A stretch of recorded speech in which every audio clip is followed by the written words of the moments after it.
We've been handing out these little red cards, and you might have seen them, but they remind students and staff and everybody at the school, what they can say to an ICE agent. We're advising everybody, do not let the ICE agent in. They don't have to come in unless they have a warrant, and we don't want to make their jobs any easier. On Working Voices, UTLA Vice President Julie Van Winkle says the union is pushing for stronger protections for immigrant students, including distributing red cards that remind school communities of their rights when confronted by ICE, and urging staff not to allow agents in without a warrant. It is very important that we create a learning environment where we understand that America gets to be who we are because of the struggle of enslaved Africans, because of the suffragettes, because of the Chicano labor movement. These are things that have made America great, not that crap that they talk about. On this special May Day episode of On the Line, Chicago Teachers Union President Stacey Davis Gates shares how CTU's new contract defends truth in education, protects immigrant students, expands community schools, and builds a bold, inclusive model for working class power. I've got a secret to tell you. 99% people don't know these websites. You have been buying items for way too much money. They are actually made in China, and you can buy from us directly and lower your costs amid tariffs. On the Manufacturing Report, Scott Paul and Kat Adams unpacked the rise of TikTok videos promoting ultra-cheap Chinese factory goods, warning of hidden costs like forced labor and fraud, and highlighting how buying made in America, like Jason Kelsey's new union-made apparel line, supports ethical jobs and stronger communities. We do welding, arc gouging. We do a lot of heavy rigging. We work at heights. We work in confined spaces. It's a little bit of everything. To sum it all up, what we do most, and this is God's honest truth, we are problem solvers. On this special Labor Show broadcast from Boilermakers Local 13, host Joe Dougherty sits down with President and Apprentice Coordinator Jim Jordan to discuss his pathway from college athlete to union leader, the union's vital role in industrial energy work, the value of mentorship, the political and safety challenges facing labor, and how their rigorous apprenticeship program is shaping the next generation of highly skilled, safety-first, problem-solving Boilermakers. I became aware of the labor movement by becoming an atheist and then doing a deep dive into the history of free thought in the South. I learned about the Scopes Monkey trial, which led me to Clarence Darrow, which led me to reading about Clarence Darrow's famous client, Eugene Debs. And that was the first time that I really learned about what a union organizer was, or, what one did. From Reinventing Solidarity, organizer and author Jazz Brissac discusses their unconventional path into the labor movement, from atheist autodidact to Starbucks salting pioneer, and reflects on lessons from organizing drives at Nissan, Spot Coffee, Starbucks, and beyond, while championing salting as a transformative tactic and outlining the mission of the Inside Organizers School to rebuild working-class power from within. On February 19, 2006, a methane explosion rocked the Pasto de Conchas mine in northern Mexico. The mine collapsed, trapping 65 workers at least 400 feet underground. The mine was owned by Grupo Mexico, the largest mining company in Mexico. And finally, this week's episode of Solidarity Works highlights the United Steelworkers' long-standing solidarity with Los Mineros in Mexico, revisiting the deadly 2006 Pasto de Conchos mine explosion and violent repression of a strike that followed, and exploring how cross-border partnerships and youth exchanges are building a stronger global labor movement. I'm Chris Garlock, and that's all ahead on this week's edition of the Labor Radio Podcast Weekly. Here's the show.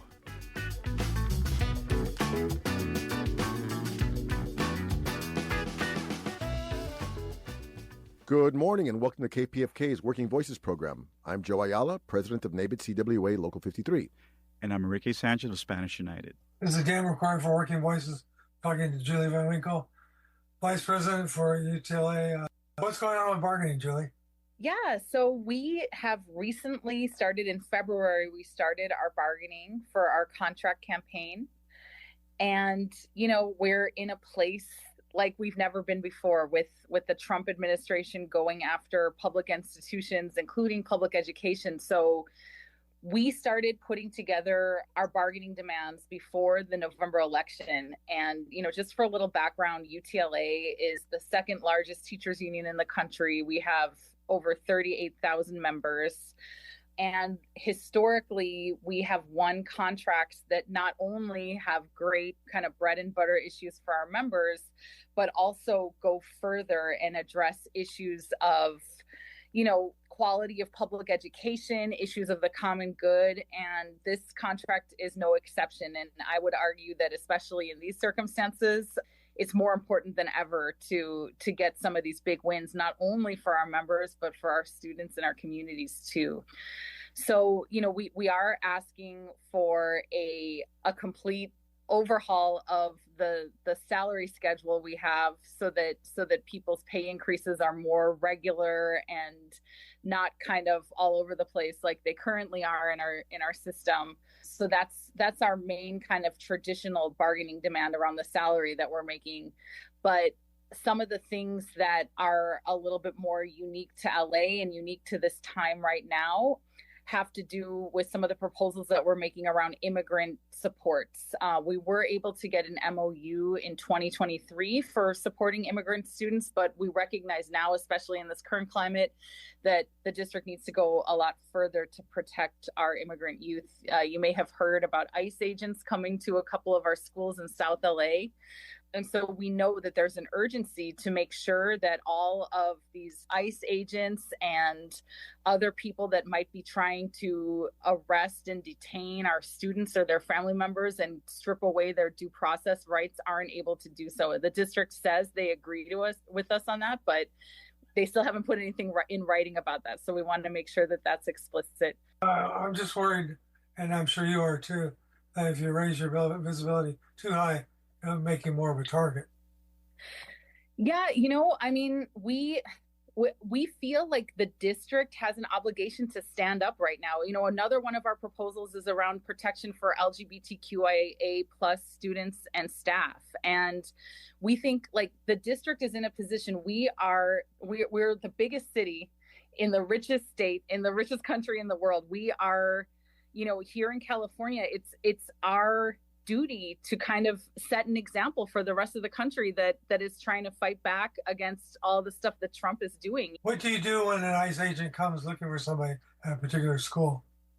Well, what we've been doing, we've been handing out these little red cards, and you might have seen them, but they remind students and staff and everybody at the school, what they can say to an ICE agent. We're advising everybody, do not let the ICE agent in. They don't have to come in unless they have a warrant, and we don't want to make their jobs any easier. We don't want to passively comply for them. So, and we also have some information that we've passed out just that we should contact, if this happens at any school or district facility, to immediately contact the principal at the school and tell them that that's happened so that the district can work with us to fight back. Tell them that, to tell the ICE agent that they're not talking to them and that they know their rights. Very good. That should provide some modicum of relief to parents and some to the teachers that you have their back.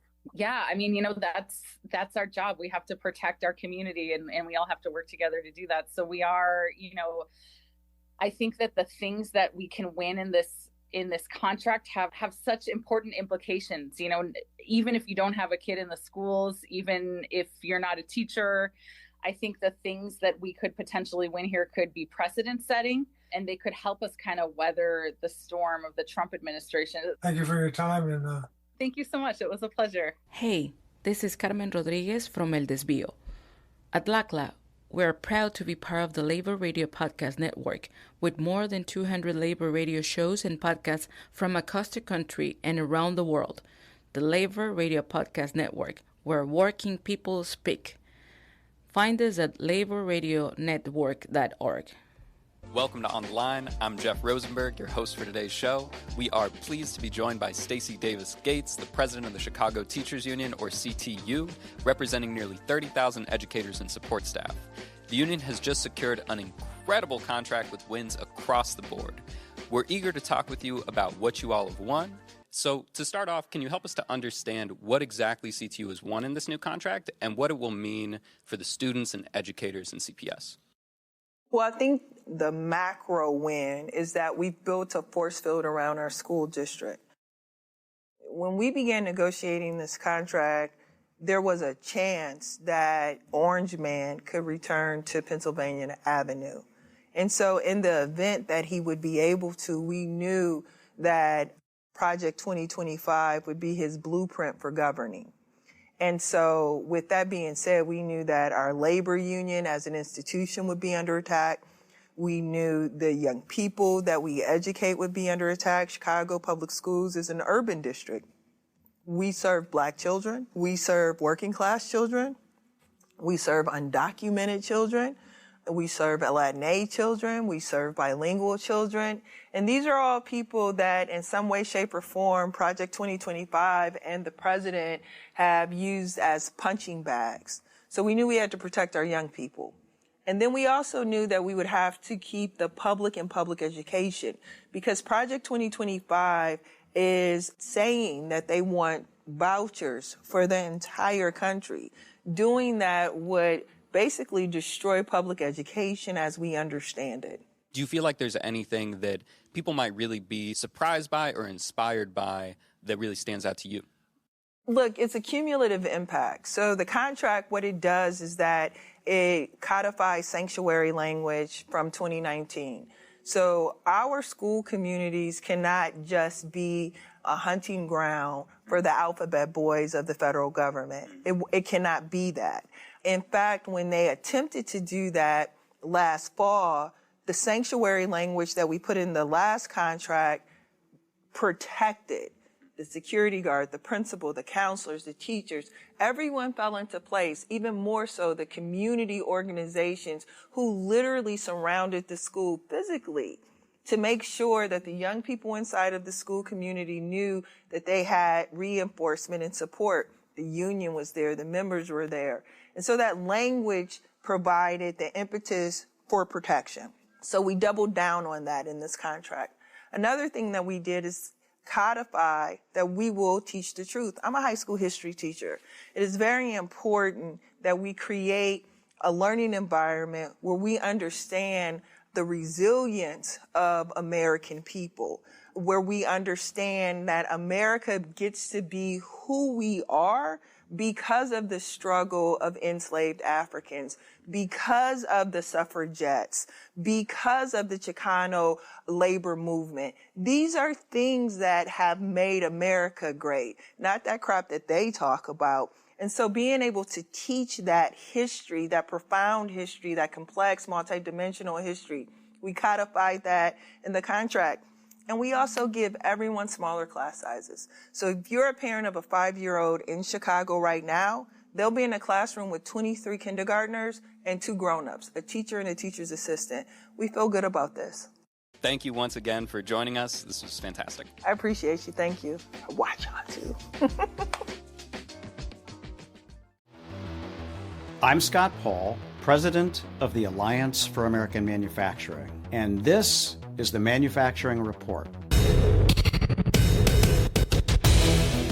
Well, there's a new trend on TikTok, which has brought you all sorts of things from quirky dances to adorable pets. In this case, they're taking you inside Chinese factories, and these factories are claiming that they can sell directly to you for a bargain in the face of tariffs that are coming from this administration. We're going to talk about how true that is, kind of like the underbelly, in a way, of Chinese manufacturing, and also some made-in-America alternatives for folks to consider with Kat Adams. Kat is our media relations director and resident TikTok guru at the Alliance for American Manufacturing. So this is actually something that I noticed on my own TikTok, in my own use. Just some videos that popped up of these really energetic spokespeople from Chinese factories coming to you, and factories look great, like they're really shiny, well lit. Hello, my friend. Do you know who are the suppliers behind the Disney? Most of the nail products from Sephora are manufactured by Mulance in Shanghai. The supplier of Zara Coat is Tongli Clothing, and is also the OEM factory for H&M. The host of the video is just like really amped. If you're interested in other suppliers behind the big brands, comment and let me know. And so it's automatically kind of an interesting video. And this host shares, I've got a secret to tell you. 99% people don't know these websites. You have been buying items for way too much money. They are actually made in China, and you can buy from us directly and lower your costs amid tariffs. Transaction fee, remittance fee, maintenance fee, receiving fee. So really playing into consumer anxiety. Obviously, that really hit hard at the start of April. And initially, honestly, I thought these videos might be like rage bait for me. Like, oh, this is a video that's really promoting Chinese manufacturing hard. And I think what made me think it was rage bait is like, well, of course, there's a much greater cost to this than what's being stated, right? Like, yes, these items, they're being sold at phenomenally low costs, right? Bargain basement costs. Yeah. But there's just so much that the videos aren't addressing. Anyway, so initially, to me, this was all just rage bait. And then I started seeing some articles pop up of people observing the same things. So this is not an individual thing. This is really a TikTok trend. And you can see the numbers align with that. We've got millions of views for these videos. And it really is a trend. You see a lot of response to it as well. Not just more Chinese manufacturers picking up on it, but also American consumers who are just gleeful at the idea of finding a secret bargain, right? Of feeling like they're let in on this secret, just like that's the secret sauce for getting consumers to really tune in. I think it's fairly well known that just in general, labor conditions aren't as good in China, right. In addition to just forced labor and pollution absolutely is worse. So I imagine a lot of these consumers say, oh, I care about sustainability. I certainly care about how people are treated. I care about prices too. But it's so easy with that click just to kind of set that aside. Yeah, I think that's a great point. And one of the things about TikTok, especially if you're on the app, it is so retail focused, right? So of course, you're being served these videos, which I don't think it's a coincidence that this is a trend on TikTok. This is a Chinese social media app, and you're being served videos that really do help China in its cause of creating dependence on its supply chains, right? On creating U.S. consumer dependence on its supply chains. That's, I don't think, a coincidence. How could it be? It's just way too prevalent, and it's strategic. This episode was made possible by the great team at AAM, including our podcast producer and editor, the incredibly talented Brian Aguilar, and our executive producer, Kat Adams. Until next time, this is Scott Paul, reminding you that together we can keep it made in America.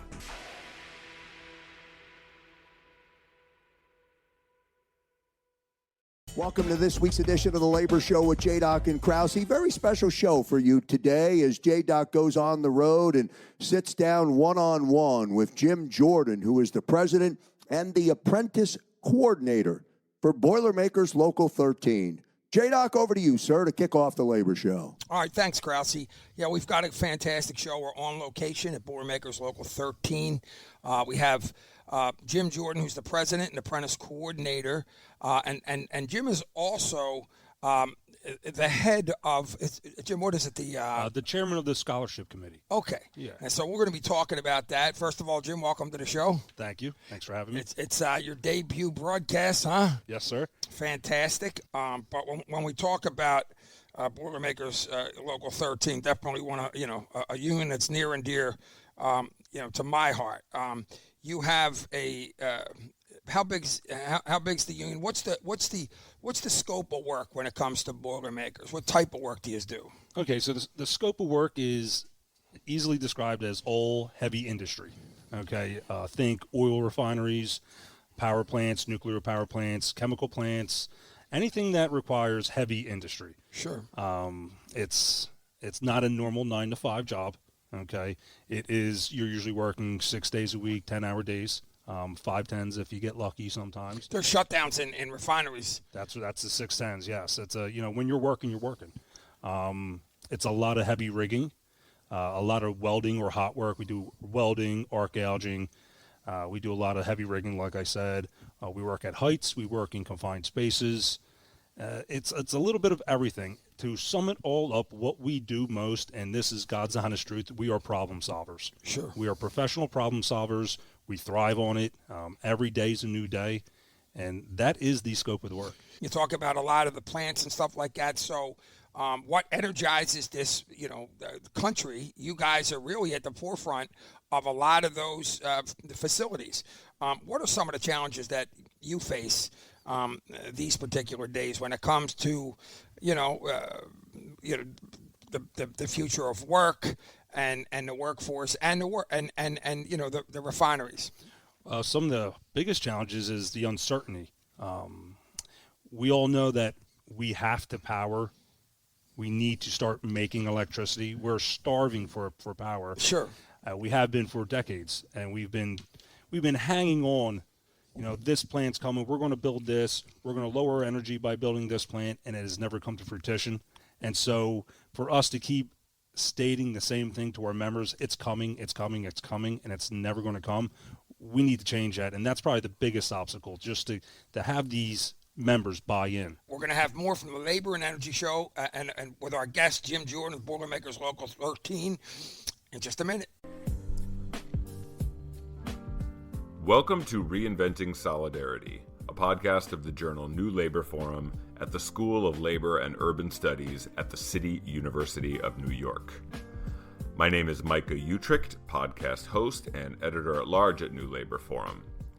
Jazz Brissack was involved in the earliest Starbucks organizing efforts in Buffalo, New York, as a SALT, an organizer who takes a job with the intention of unionizing it. Brissack, who uses they-them pronouns, tells the story of those efforts as well as their path to organizing through a labor solidarity campaign with the United Auto Workers Union Drive in Mississippi and launching organizing efforts at the auto company Tesla in Buffalo and the ice cream company Ben & Jerry's in Vermont in their new book, Get on the Job and Organize, Standing Up for a Better Workplace and a Better World. Jazz Brissack, welcome to the podcast. Thanks so much for having me. I grew up homeschooled in the South, didn't have a lot of exposure to unions growing up, and I became interested in the labor movement or aware of the labor movement by becoming an atheist and then doing a deep dive into the history of free thought in the South. I learned about the Scopes Monkey trial, which led me to Clarence Darrow, which led me to reading about Clarence Darrow's famous client, Eugene Debs. And that was the first time that I had really learned about what a union organizer was, or, what one did. I read Eugene Debs's speech to the jury where he was getting, convicted for encouraging draft resistance. And I was really moved by, his statements of solidarity, like, while there is a lower class, I am in it. While there is a criminal element, I am of it. While there is a soul in prison, I am not free. So that was very impactful. But I thought union organizing was something that people did in the 1900s. And, that basically it had gone, not done very well after World War I, and I didn't know much. So I had no idea that you could still be a union organizer. But I got to college at the University of Mississippi, and I was lucky enough to have a professor named Joe Atkins, who was a journalism professor, writing about labor and the Nissan campaign that was going on with the UAW in Canton, Mississippi. And he introduced me to Richard Bensinger, who was working on the Nissan campaign and with the UAW. And so as soon as I knew that you could still become a union organizer, I was head over heels in love with the labor movement and, super eager to get going. I worked with Richard Bensinger on starting the Inside Organizer School in 2018, and then ended up moving to Buffalo, New York right after graduating from the University of Mississippi to work on the Spot Coffee campaign, which was a local coffee shop chain that we were trying to organize in Buffalo. where the company, immediately responded by firing half of the organizing committee. So after all of that, I was supposed to go to Oxford for a year. I still don't really know why they decided to give me a Rhodes Scholarship, but I wanted to be, in the trenches doing the organizing, and I didn't, have a very clear idea of what I was going to be doing in grad school. And so I was sort of an unhappy camper for that year. But I was just yearning to get back to Buffalo for most of the year. The pandemic started during that time.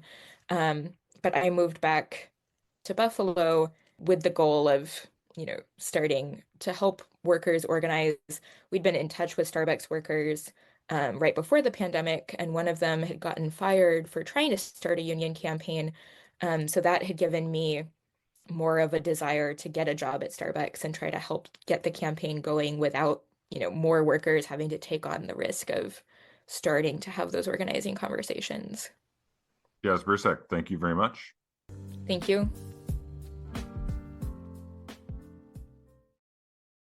On Friday, April 25th, 2025, thousands of labor activists march and chant through the streets of Lázaro Cárdenas, Mexico.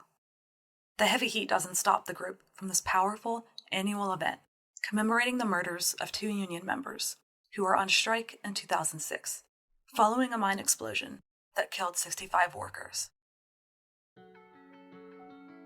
Since that tragic day and all that followed, a coalition of activists, including USW members, have joined the union known as Los Mineros every year to honor their fallen comrades and remind the world that the fight for health and safety on the job is never over. In today's episode, we'll hear from a few of these activists about what it means to foster this cross-border partnership and why it matters. I'm Chelsea Engel, proud member of the United Steelworkers, and welcome again to Solidarity Works.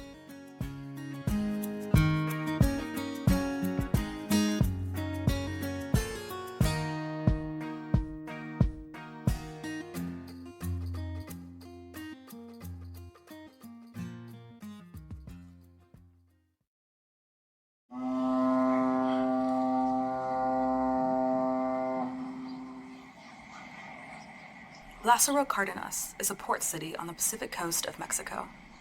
Its namesake is the president, who's known for being a leader of the Mexican Revolution and forming strong alliances with labor organizations. The town is also a manufacturing hub and home to thousands of members of the National Union of Mine, Metal, Steel, and Allied Workers of the Mexican Republic, or Los Mineros. Today, Friday, April 25th, the town is taken over by these members and their allies in a display of solidarity and in memory of 2 workers who were killed during the Los Mineros strike in 2006. This year, the large group begins their day with Mass at the Church of San Juan Bautista. The sanctuary is a reprieve from the stifling air waiting just outside the doors. More importantly, the service is a solemn reminder of why everyone is gathered together. It's a call to remember.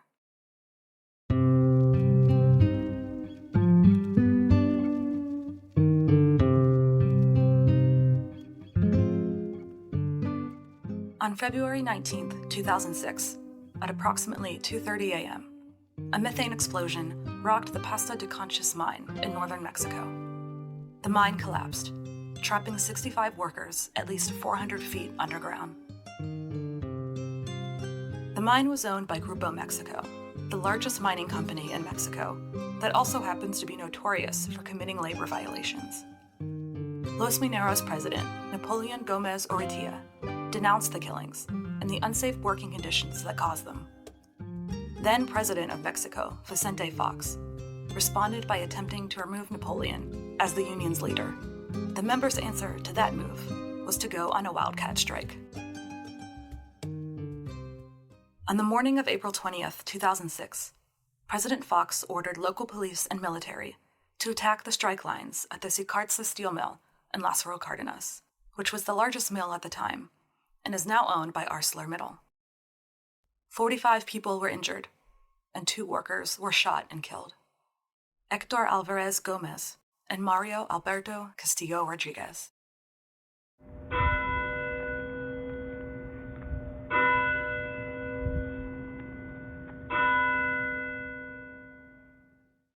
USW has been sending a delegation of members to this annual event for 12 years, many of them coming from District 7 as well as Canada. But members come from everywhere, including Amy Serrar from Wisconsin. It's her first time in Lázaro Cárdenas, and she's in awe of the camaraderie and resilience of the Mineros. I feel like they really fight for each other and they don't back down from anything. And they're a very tight group of people. So I think it's something we can definitely take back to our local. And Amy isn't alone in her thinking. The passion and the solidarity that these guys have that is sorely lacking, I think, in American unions. The fact that you get 5,000, 6,000 people to show up, I don't know. I'm like floored for a lack of words, and I'm usually not speechless. Way different out here compared to us in the States. Like, just to see the true union, brother and sisterhood out here is just unbelievable.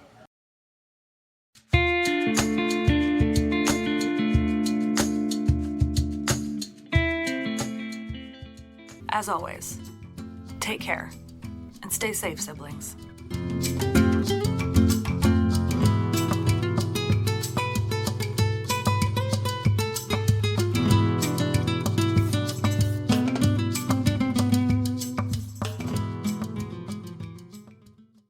Hey, want more Labor Radio podcast shows? No problem. Here's Harold with a quick rundown of shows you should know. Thanks, Chris. Social media guy Harold Phillips here again, folks, and I've got a question for you. Did you go to a May Day rally or march last week? They were happening all over the world, and our labor radio show and podcast producers were paying attention to them. So, we decided to give you a supersized Shows You Should Know for the week of May 4th, all about May Day 2025. The Heartland Labor Forum celebrated International Workers' Day with songs to raise the spirit, an interview from 1997 with Studs Terkel, a tribute to black folk and labor singer John Hardcox, and more.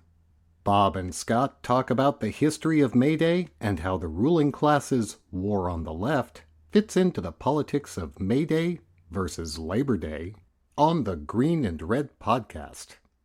Michelle looks at the significance of May Day. Mark and Clayton delve into the upcoming Cincinnati mayoral primary on May 6th.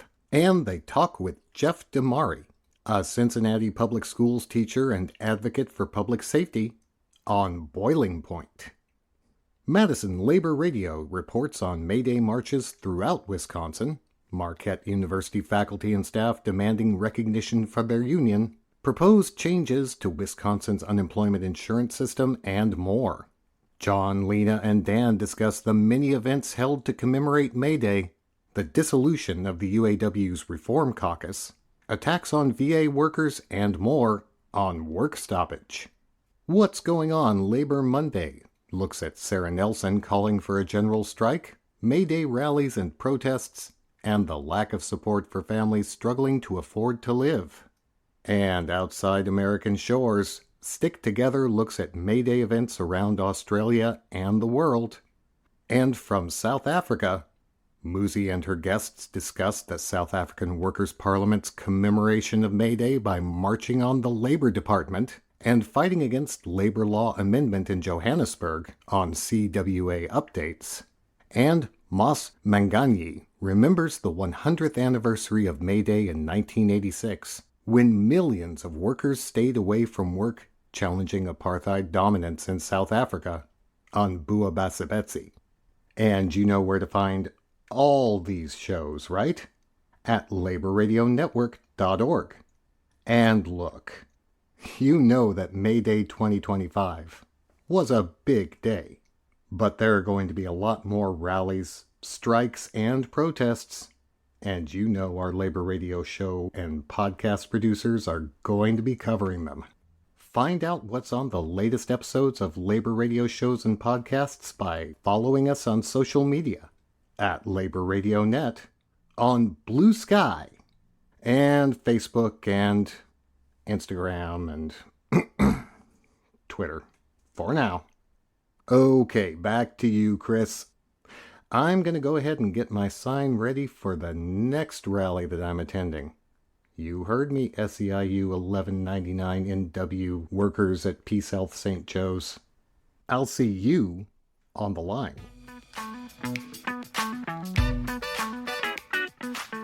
And that is a wrap for this week's edition of the Labor Radio Podcast Weekly, our roundup of some of the programs aired over the last week on more than 200 labor radio and podcast shows. They're all part of the Labor Radio Podcast Network, shows that focus on working people's issues and concerns. We've got links to all the network shows, laborradionetwork.org. You can also find them. Use the hashtag LaborRadioPod on X, Facebook, and Instagram, Blue Sky, all that good stuff. Don't forget, let us know what you think of the show. Drop us a note, info@laborradionetwork.org. We read them all. Thank you very much. You can be part of the network. You don't even need a microphone. Labor Radio Podcast Network t-shirts are available. They're union made. You'll find them in all sizes and 2 colors at laborradionetwork.org. This podcast recorded under a SAG-AFTRA collective bargaining agreement. The Labor Radio Podcast Weekly, edited this week by Captain Swing. I produced the show, and our social media guru, always and forever, is Mr. Harold Phillips. For the Labor Radio Podcast Weekly, this has been Chris Garlock. Stay active and stay tuned to your local Labor Radio Podcast show. We will see you next week.